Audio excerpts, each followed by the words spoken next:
Recently, the ICE came in and raided 11 area McDonald's restaurants. What is your thought on this, some call it enforcement-only approach to immigration? We're not going to solve a problem of 12 million immigrants here, 50 immigrants at a time. And I think this is much more for show than having a practical effect.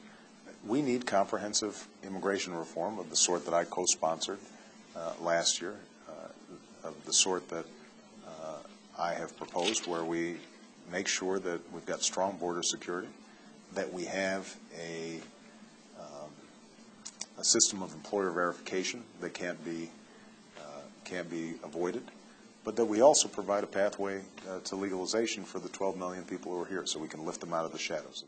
You have said before in speeches that you won't be swift-boated, that you're tough enough to withstand an attack like that. What do you have to say to people who are saying now that you're not showing enough moxie when it comes to another candidate running away with the nomination? I think it's based on a faulty premise. This notion that Senator Clinton's running away with it is similar to the notion that Howard Dean was running away with it 4 years ago.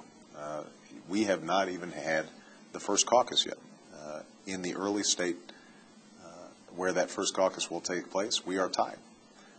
And I think that the vast majority of Americans are just starting to make up their minds at this point. And so we're going to be being very clear about the differences between myself and Senator Clinton and why I think I would be a better president.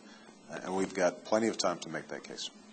Are you being clear, though? I mean, your whole speech today was talking about conventional thinking in Washington, that the vote to go to war in Iraq was a mistake, and the resolution that Senator Clinton voted for, but you didn't mention her name. Why not say Senator Clinton? First of all, because I think most people are aware of the fact that not just Senator Clinton, but most of my other opponents in this race voted for the war. So it wasn't just her that engaged in that sort of conventional thinking. That was something that has been true for the majority of the candidates who are in this race. And we have, I think, been very clear about the differences that we have with Senator Clinton on diplomacy, on the approach to Iran, on how we would deal with al-Qaeda in the borders between Afghanistan and Pakistan. And we will develop, those differences further as the campaign goes on. Are you glad that Nevada finally settled on January 19th? Well, it's nice to have a date. We still are waiting for dates from Iowa and New Hampshire, although it looks like Iowa will probably be sometime around January 3rd or 5th. New Hampshire hopefully will be a reasonable amount of time after that. Crazy schedule for you guys to have to deal with. Oh, absolutely. So are you surprised about the Dick Cheney being your cousin thing? Or Actually, the truth was some genealogist had done that story about 6 months ago, and it was reported. But I think the fact that Lynn Cheney mentioned it gave it more amplification. Are you going to use it? Well,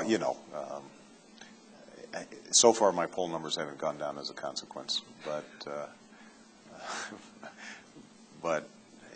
as I said on Reno last night, I'm not going to the family hunting party.